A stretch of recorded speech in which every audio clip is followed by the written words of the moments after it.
ধন্যবাদ। আর এদিকে মানে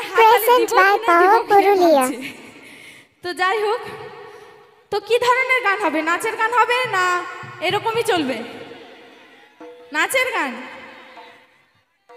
রোমান্টিক গীত, এটা তো রোমান্টিক গীতেই ছিল। তো যাই হোক, তা আসবো সেই পরবর্তী গীতে। তো আমরা যেহেতু ঝাড়গ্রাম এলাকার মানুষ, ঠিক আছে, তো আমরা যখন পুরুলিয়ায় আসি তো আজকে দেখছি সেই চারপাশে একদম পলাশ ফুলে ভর্তি হয়ে গেছে, তাই তো? তো পলাশ ফুলে নিয়ে একটা গান হবে কি? একদম চলো। তো আসবো সেই গীতে, সেই শাল পিয়াল পলাশ বনে পুরুলিয়া আলে, আর মাথায় যাবে ঝুমুর গানের তালে।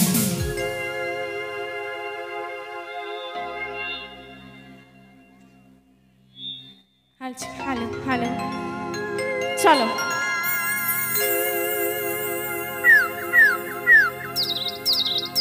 শাল পিয়াল পলাশ বনে পুরুলিয়া আলে,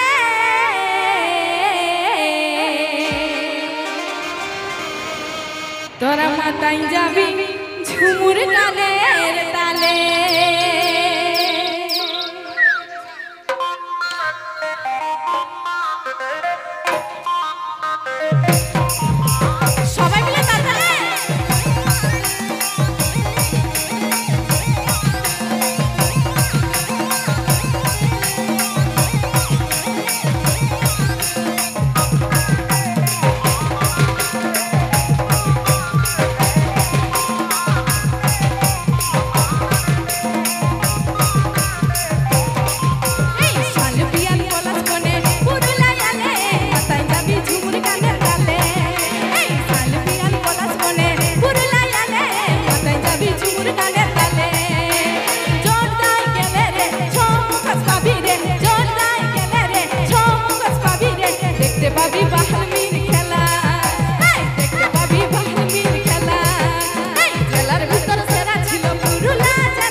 Hoy con todo el